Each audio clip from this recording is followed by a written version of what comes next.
dear foodie friends, and welcome to Kitchen Chat. I'm your host, Margaret McSweeney, along with a dear friend, Chef Jamie Larita, who's hosting. And it is just my delight and honor to welcome you into the Viking and La Cornue showroom here at Chicago's Merchandise Mart, Suite 137. And what a great show for you to be tuning into today. We are going to be having a kitchen chat with Chef Bill Kim of Urban Belly, and he has a new cookbook out. We have so many fun questions, but welcome to Kitchen Chat. Well, thank you, Margaret. Pleasure to be here. Oh, it's great, and it was so much fun watching you and Chef Jamie Larita cook for a big audience today. Well, let's clear it up. Bill did most of the cooking. Bill did most of the cooking. This is one of the first times that I was able to sit back and have a great chef in our showroom. Bill was actually one of the first few in our culinary series to come into our showroom and show a great group of designers today his stuff and present his new cookbook that we're super excited about. Yes, we are so excited. And share with us what was on the menu today. Sure. We started off doing a kale salad that had some fried chickpeas, green papaya. Then we did our version of a quinoa fried rice, but it was actually served cold with an egg omelet seasoned with a little fish sauce and little peanut pesto that's from the cookbook. Then lemongrass salmon that was lightly seared and marinated overnight, and we served that. Then the dessert was coconut and chocolate together with soaked apricots. So, Bill, subject of your new cookbook, while we're on that page, pardon the pun, we have a copy of your cookbook virtually since we gave out the first 8 copies. And right here it's called Korean Barbecue, Master Your Grill in 7 Sauces. Bill, first of all, I thumbed through the book, and it was an amazing book in the sense that, you know, just like my favorite cookbooks, easy to use, user-friendly, and talk to us about that aspect of it and the 7 sauces. Sure. I think, you know, it was a big thing for me. I wanted the wider audience to be able to cook out of the cookbook and be able to use it in their daily cooking. So it wasn't like I'm cooking Korean barbecue today, so I'm going to use the cookbook. I want to cook, and let me get some of these master sauces that enhance what I do. And everybody has their favorite ingredients. Mine is broccoli and chicken, and sometimes it gets boring, and you're cooking the same thing all the time. So in order for you to get started from the book, you make these 7 master sauces, then you add and subtract ingredients to make many different recipes out of it. And we're proud that some of the recipes that you could make within 10 minutes. Wow. Yeah. And I noticed going through the book that your wife, Yvonne, is a big influence in the book. Tell me about, first of all, a little bit about her, and then tell us a little bit about the fusion of your relationship into the pages of this book. Sure. Yvonne, my wife, is Puerto Rican descent. So we like to say it's Corican, Korean and Puerto Rican, Corican. So, you know, until I met her, I didn't get to taste a lot of Latin flavors. Yes, tacos and things like that, but the Caribbean flavors are so haunting in flavors, and just how it comes about, like using plantains as a vehicle to make a sandwich. Instead of using bread, use plantain. Or use plantain to make mashed potatoes, but use that starchy, sweet ingredient. So that really, my curiosity of that cuisine started me researching it. And obviously I had to, Yvonne likes to eat, but she's not an expert in cooking, so I have to go to the next step, meeting her mother. But is she Lola. Is she an expert in cleaning at least? She is the best. Oh, good. The best of cleaning, and she helps. But you know, just meeting her mom and the way she cooked like my mom, Right. where it was all from the heart. That's And, And she is in your cookbook, Lola, and I love how you have combined the Thanksgiving turkey with Lola's recipe in yours. Yes. So we're when we have 2 Thanksgivings at our household. One in the suburbs with my mom, so the Korean American Thanksgiving.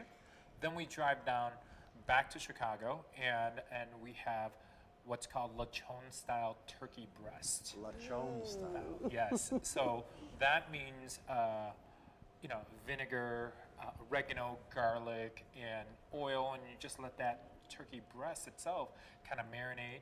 Then, since it's only for 4 people, we have just enough, and it's just this earthy and fiery, and it's all the things that I love about my wife that comes in a bite of turkey breast. Wow. Yes. So you seem to be speaking a lot about your family, and I'm curious, like I want to go back to Bill Kim as a young boy. When and how has your childhood inspired you as a chef?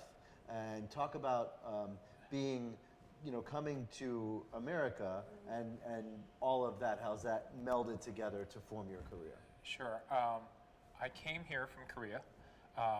When was that? When I was 1977. So During the disco. Yes, yes. And that month was February, and it had the blizzard of 77. Wow. It What were you was, wearing? yeah. And so I was just like, is this the real Chicago? This is like what I'm gonna be dealing with all my life. Right. But we went into Indian and Jewish neighborhood. That's where we first landed. So there was an influence there. Then we went to, after that, we moved to an all Italian neighborhood. So another influence. So, all these things as a growing kid, I was always the sore thumb that stuck out. I was never, I never fit in to our neighborhood. And it wasn't that you were were you 6 foot however then? Because you're a tall man, Bill. I did my stretching on the monkey bar, so my arms are long, and I grew, and I drank a lot of milk when I was little, but... I think you're the tallest Korean man I've ever seen. Well, you didn't meet my cousins because they're 6'4", 6'5". Wow. Yeah. You have your own basketball Yeah. team. But, all that, living in different neighborhood really, and that's what Chicago's all about, Right. is having neighborhoods all around, a couple miles here, a couple miles there. So that really influenced my cooking and me taking care of my nephews, my brother. That kind of took the sense of me taking care of people, and that's what implied cooking meant to me, that it's actually taking the time and caring for others. Right. Yes. And that's why I really got into cooking.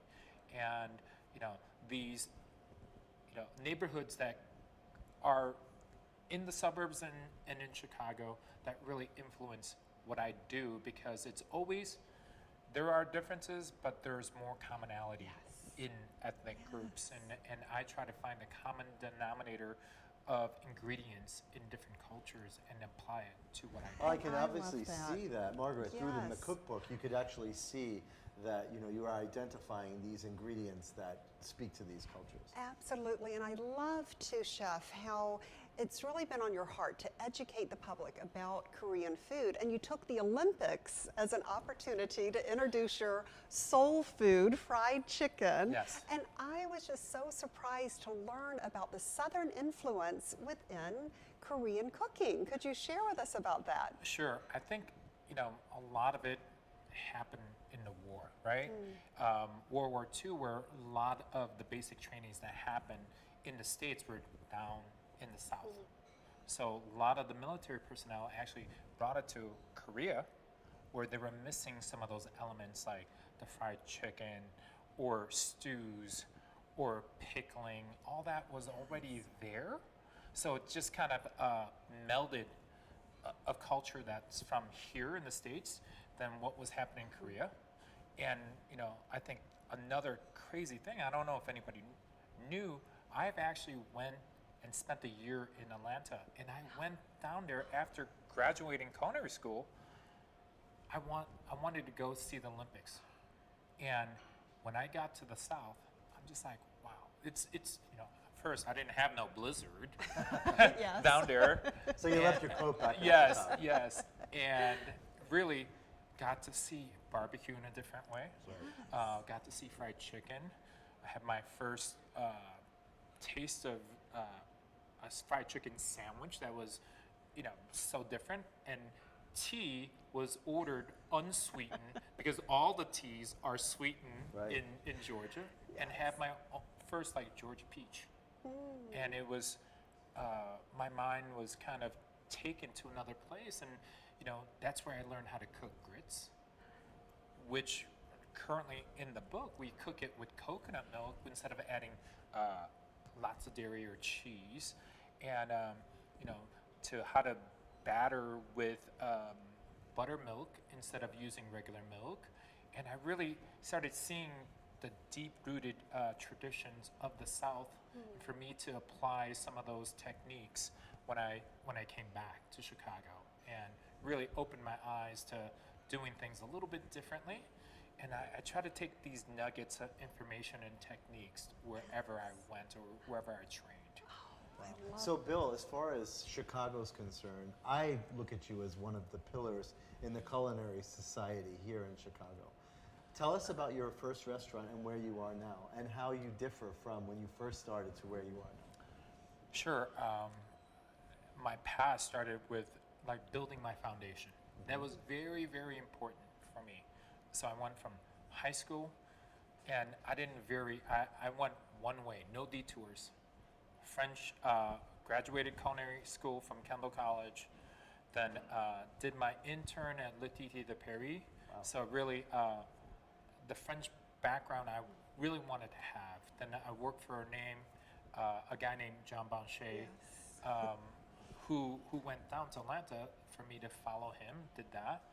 Then I was homesick, and I wanted to come back, and I asked a lot of chefs, where would you work? And they all kind of pointed at this white townhouse building on 816 West Armitage. And I had no clue what that was, but they all pointed that way. So I went to a restaurant. Back then, it wasn't well known, but it still was. But it was called Charlie Trotter's. And I spent almost close to 4 years the first time around. Then, I came at the right time because 9 months later, he came out with his first cookbook. Las Vegas, MGM, he opened up another restaurant. Then just what an amazing Yes. chef! What an amazing restaurant! Yeah. I had the good fortune of having, when I came out with my first cookbook, Plenty, we had the cookbook, the launch party in the kitchen. I got to eat in the kitchen and meet Charlie. What an amazing man! Yeah.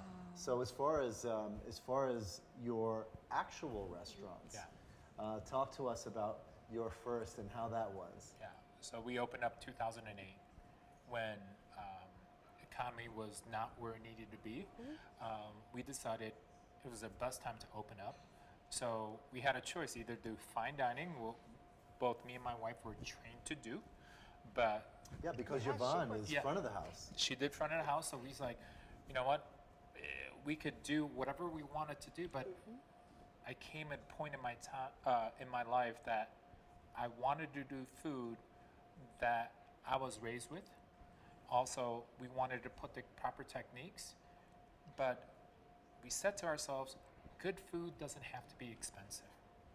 So the whole idea is to go to a location, and the idea was we will build it and people will come.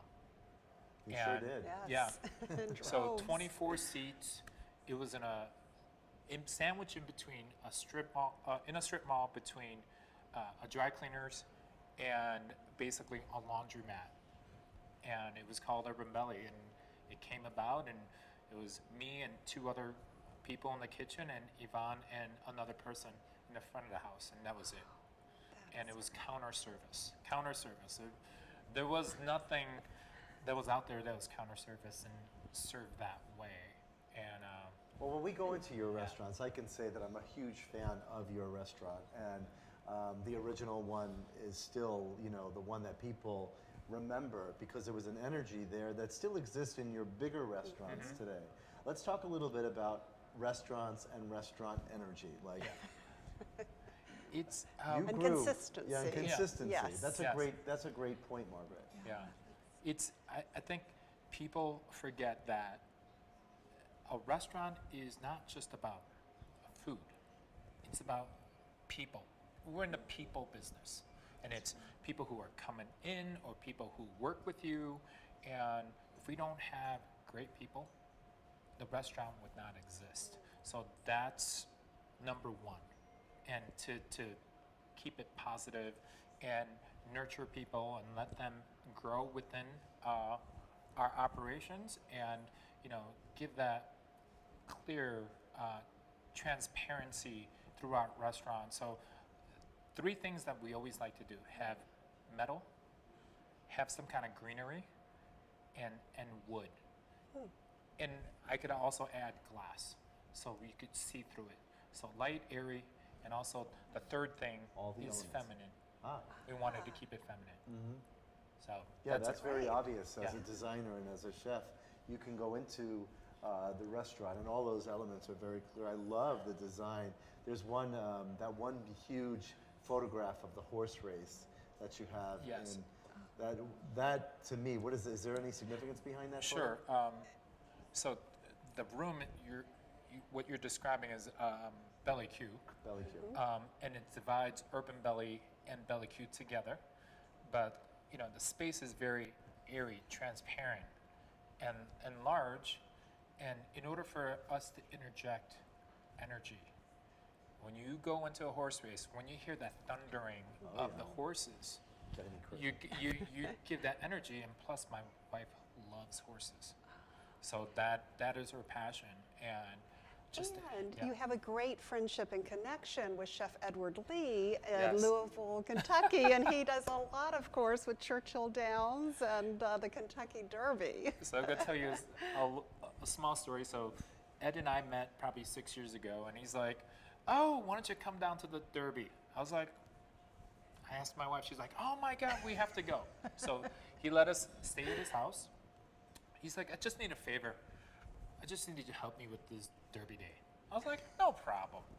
He didn't tell me this is the busiest day out of the year. He worked me to the bone, but we did drive to the Derby, went through the stables to get to, wow. saw all the horses pre-race. We got to see all the horses and we got to see the Kentucky Derby. Wow. Yeah, but That's amazing. That Yeah. As a chef, we get to have, myself traveling the world with musicians. As a chef, you get to get a bird's eye view of a lot of these events and places because people, need good food. yes.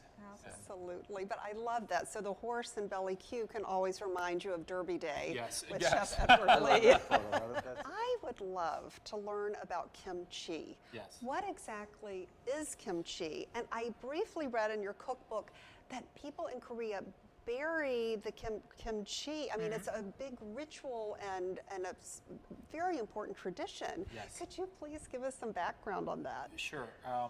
I think what you're talking about, Margaret, in the past, no refrigeration, so a lot of, when you bury something underground, it keeps a consistent temperature. Okay. So I think it goes back to the olden days, and actually when my grandmother first came here, she actually buried kimchi, and I was like, "Grandma, we have kimchi refrigerators now, so you don't have to worry about that." She's with a shovel in Yes. the yard. You're like, "Grandma, Yes. come back in."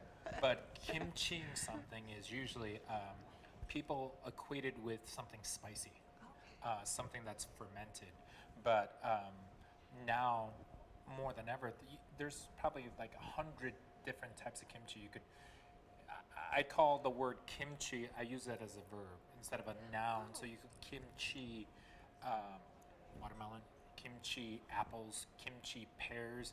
You could do all these things, but it's basically, I describe it in a book as, I call it the magic paste. And you make this like magic paste out of Korean chili flakes, sesame, fish sauce, garlic. And that's usually the basis. Some people use shrimp paste, but that is your salt. And you salt the item, whatever it is, carrots or celery or onion, and you draw all the moisture out. Then you put this paste on it, and you just let that kind of ferment. Or I like to eat it very fresh. which means I treat my kimchi like salsa. And you never tell somebody how old your salsa is. And people brag about how old their kimchi is, which is great. Is there a kimchi salsa in the market? There isn't, but Hey. Jamie, idea. Yes, but I would buy that. yeah. So I like serving my kimchi very fresh and done that moment, and like to eat and taste all the garlic. We add a secret ingredient that's in the book that is fennel. I just feel like the fennel just gives it a earthy Fresh. and fresh, Yeah. and it pops in flavor. So we add fennel to our magic paste in the book, but that's how it's a condiment that's eaten throughout Korea all over. But my favorite thing that my mom makes that she kimchis is kirbies or pickles that are fresh, that she grows from the garden, and she salts the kirby, and she makes almost like a vegetable slaw, and she puts the magic paste in there, and she stuffs it and lets it sit for a I day. see 3 products coming out of it. I see the magic paste, I see the kimchi pickles, and then the kimchi salsa. Bill gets to Yes, work. there you Now, go. speaking Yes. of that, Bill has some products out on the market as well. We do, and the word belly means a lot to me. People think it's because I love pork belly. The idea of the word belly means everything starts from the woman's womb. We're all born from there. So we have a product called Belly Soy, Belly Fire, Belly Bomb, and Belly Swang. Belly Swang is sweet and sour, so sweet and sour, so Belly Swang. So it's our take on a hoisin sauce that is all natural. And where do you find these products? Currently, we're working on going to a grocery store, but you could find it at local foods and also at all the Belly restaurants. Okay. And what about online? Online, you could order it online through our website. Okay. Yeah. And I noticed that your cookbook is now first. We are the first people to have seen the cookbook today. It's a gorgeous cookbook, easy to use, and that can be found on Amazon. Amazon. Yes. You can pre-order Amazon. It'll be out April 17th, and we're going to have a pretty big party, and you guys are going to be invited to Thank the you party. so much. Yes. And Bill, it was Yes. great to have you as, I love having chefs coming into the Viking showroom, into my Viking kitchen here, because they get to experience not only the environment that we've created here that's very chefy and filled with culinary energy, but what did you think about the products that you cooked on today? Yeah. My God, it's, for me, I feel like I'm at home. In our kitchen, I Great. feel like now I could say this is our kitchen. Perfect. Yeah. It's still having that commercial element to it, but it is sleek, it is modern. We cooked on the Viking 5 series today, and it was a pleasure to have you in our showroom, but I wanted to talk to you really quickly, Margaret, too, if you have any other questions for Bill. Yes, definitely. What is your favorite dish that you are like, I know that if I owned a restaurant, I would have something in there that I love to cook and love to serve because it was like my winner. What could a person going into your restaurants now that if they had that dish, they would be charged with taste memory? Well, I think it's the original, it's the classic, it's the Korean short ribs with braised kimchi. A lot of people think kimchi should just be served cold, but it's the charred, the sweet and sesame flavors of the grilled short ribs. Then you have the little bit of acid from the kimchi, but it still has that lingering ginger flavor. Then we do a chimichurri. It sounds crazy, but we do it with sesame leaves, which is super Korean. And, it's grilled meat, so Argentinian, but we do the kimchi and having that kind of lukewarm chimichurri that goes on top, but made Yum. with sesame leaves. Making me hungry. Yeah. Now, Margaret, have you been there? I We're haven't, gonna have and to I go. We're want gonna have to to go take you there. You're gonna love this restaurant. would love to Most go. importantly, because of the desserts, he hit me with this peanut butter and jelly coconut sundae. What the heck was that? So it's our version of a soft serve. So if I was good on Sundays when I was a kid, my mom would take me to the place where everybody goes to. But I kept on thinking, like, how can we have that sundae that everybody remembers as a I kid? gotta tell you, A peanut butter and jelly. talk about taste memory. I Yeah. go to the restaurant, I have this amazing meal with my friends. He's throwing out dish after dish, one better than the next, and I thought, dessert? There's no room for it. Talk about like a dessert bomb in your mind, like a peanut butter and jelly sundae. Margaret, you have to go and we have to have this. Definitely, because your dessert here today, the chocolate one, was so good too. That was thank you, thank you. outstanding. Oh, and you'd mentioned sesame, and I loved reading about how one of your first memories and experience in the kitchen was it grinding sesame Yes, seeds? Can yeah. you tell us about that? Sure. At our house, I mean, I feel old now describing. So there was no gas stove in Korea. So we had to light up coals and put it under basically a floor, and we would heat up things that way. But in order for you to get flavor out of sesame seeds, you have to kind of bring out the oils. So in order for you to do that, just put it in a pan, and you would just roast it slowly until you hear popping. So once it pops, it releases the oil. Then my first job was take that and use a mortar and pestle and just grind it until you make it into a paste. Wow. Then we would add oil to it to get sesame oil that way. That is amazing. And is this an ingredient in one of your sauces? I feel like these 7 sauces, Jamie, are like the 7 wonders of the world. They're like the mother sauces in Yes, food cuisine. Yeah. it is. You know? But we wanted people to find out the secret. Everybody wants the secret or a secret menu.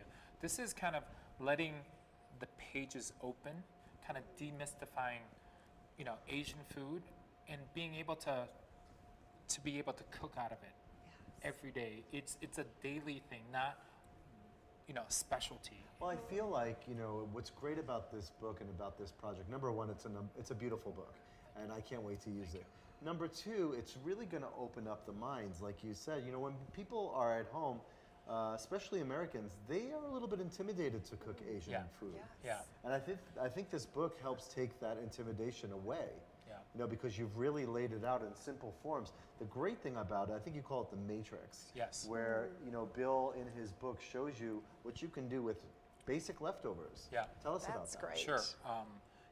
I think people want like a roadmap of how to do something, and really, I gave examples of how to use leftovers or salad or bowl ideas using some of the things that you might have cooked a little bit more of, or if you have a little bit of master sauces left over, you just take a piece of avocado and a Korean pesto and just add 2 tablespoons to a half an avocado, which you might just have around. Yeah. Or you might have hummus around and you add a little bit of the lemongrass sauce from the book, and now you kind of intensified it, or you give it another layer of Yeah. flavor. I noticed what you did today with the salmon. You had some beautiful salmon in the showroom today, and you had all of your sauces pre-made, and people were having all these different experiences with all these different sauces. Yeah. And I imagine having these sauces pre-made in your refrigerator, you can have them at home and take a simple roasted chicken and some greens and make something amazing. Yeah, to what I like to call it enhancers. Right. Enhance everything that you already do. Everybody has their favorite recipe. My wife has 2, quinoa with chicken and quinoa with shrimp. Right. So she has those, but she's gonna take out 1 or 3 of the sauces and add, and it builds and layers the flavor. So I think somebody in the party said it's all about the sauce. And it is all about the sauce. And All about the Yes. sauce. yeah. And you give the secrets of the sauce in your new cookbook. So Yes. that is going to be great. I'll make sure we have a link to that. A couple of quick questions with Chef Jean Boucher, Yeah. very much beloved here, the Jean Boucher Awards. What lesson did you learn from him that you still apply in your own kitchen? I think it's he had the drive I've never seen before. He used to come at like 5 in the morning before anybody, and he would make everything and walk away. And we were just like, what did he make? How did he do that? And you know, the important thing was he had that dedication to his craft. Yes. And, you know, and for him to be able to show some of those secrets to us, it was very rare to have that kind of interaction with somebody. Then later on in life, as I became a chef, then we related differently. I was no longer a student, but almost a peer, and you don't get that opportunity to have that kind of interaction with somebody. So he actually invited me to his house. We got to eat canned lentils. He served us with duck confit, and it wasn't so much about the meal, it was about the interaction that I had with somebody that I consider a mentor, and be able to sit down and have a meal with him. And that was a lasting experience that I still carry to this day. And speaking of mentors, I think it's really important for a chef, especially a silver-haired chef like you're becoming, to share, you know, I always love to inspire the youth. And I think that especially people that are, or people that are just starting out in the culinary business, it's a hard business, and it can be a rewarding and difficult life as well. If you were to shed some light on the young budding chefs of today, the chefs that are going to be watching this, any words of advice, wisdom? I think you got to be a ferocious reader, a ferocious learner, and go out. You know, you might not have $100 in your pocket, but you could still have a dining experience at your local hole-in-the-wall place. So develop your palate. Just don't do it on YouTube.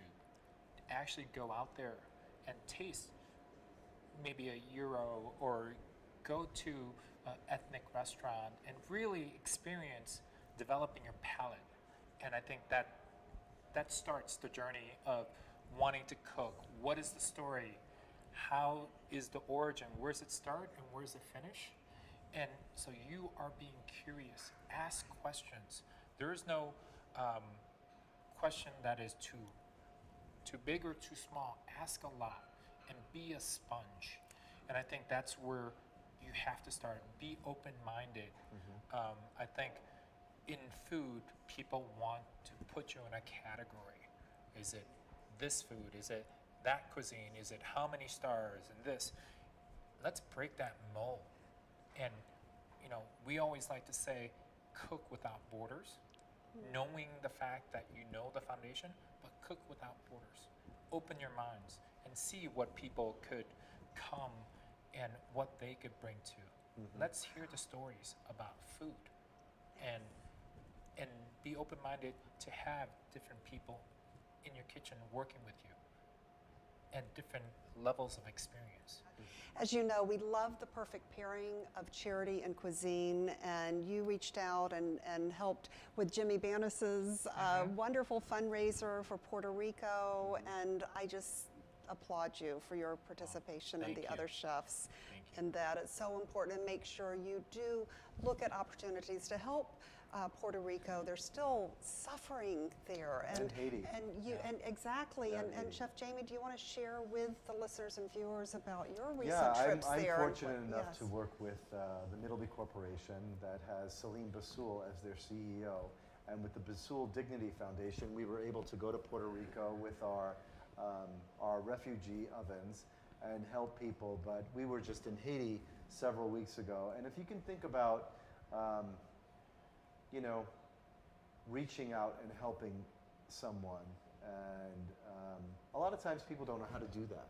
They want to, but they don't know how to. But I had the opportunity to see just how bad the devastation is there and the level of need that's there, and in Puerto Rico, but particularly any one of them.